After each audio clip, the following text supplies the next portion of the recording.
39% increase in 2015 for Part 1 crimes, a 24% increase in 2016, and we saw a 16% or a 6% increase for 2017. So compounding all those together over a 3-year period, over 80% increase in crime and Part 1 crimes, which is very concerning.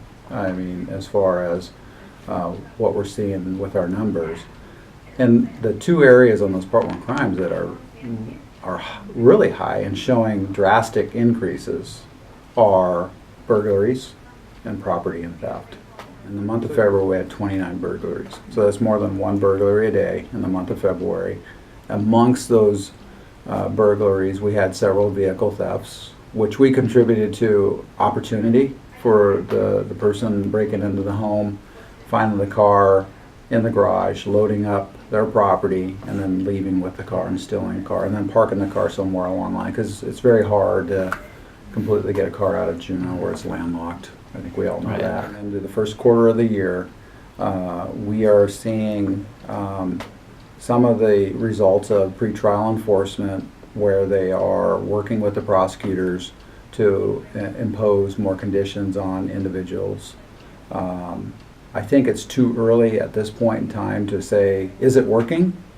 I think it's so new. We are trying to work with the pretrial enforcement division here in Juneau, working with our prosecutors to try to iron out a protocol that works for all of us so that the program is successful. Mm-hmm. So, matter of fact, we're going to be having some conversations this particular week on pretrial enforcement and talk about how we as partners can help them. A lot of these crimes are being committed by reoffenders. And because of our new laws in our state, I think we are trying to work within the system the best we can, but it's not necessarily keeping up with trying to address those people who I think SB 91 set out to be, to try to help them get on their feet, make better decisions, and not go back to jail. I don't believe the state's there yet. Juneau is no exception to any other community in Alaska. I've had conversations with other chiefs. They're seeing the very same thing. We as a police department continue to go out and investigate those crimes, and if we develop a suspect and build a good case, we send it off to prosecutors, and then we let them do what they can with the system.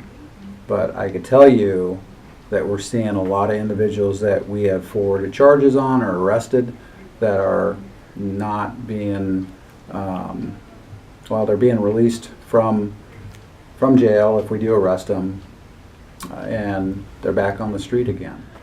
Tell you the frustration for law enforcement, especially at the Juneau Police Department, is that we feel like we're dealing with the same people over and over.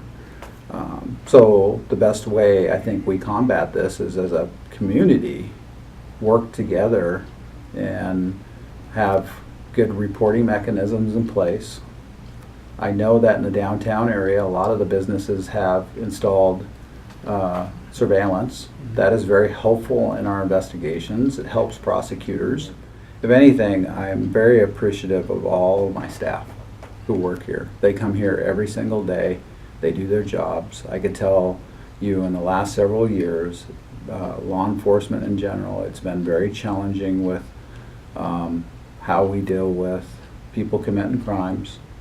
I'm hopeful that it will change. They'll make some decisions, learn from the processes that we currently have that will help my staff to go out there and do a better job, because there's nothing worse to be on this side when there's a victim or a community group who are upset about, why are you guys not going out doing those things? Why are you not out here arresting people or dealing with a nuisance problem?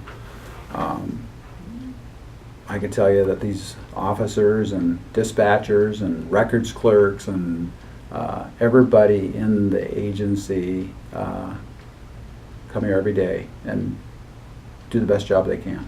And I'm very fortunate to have a staff like that.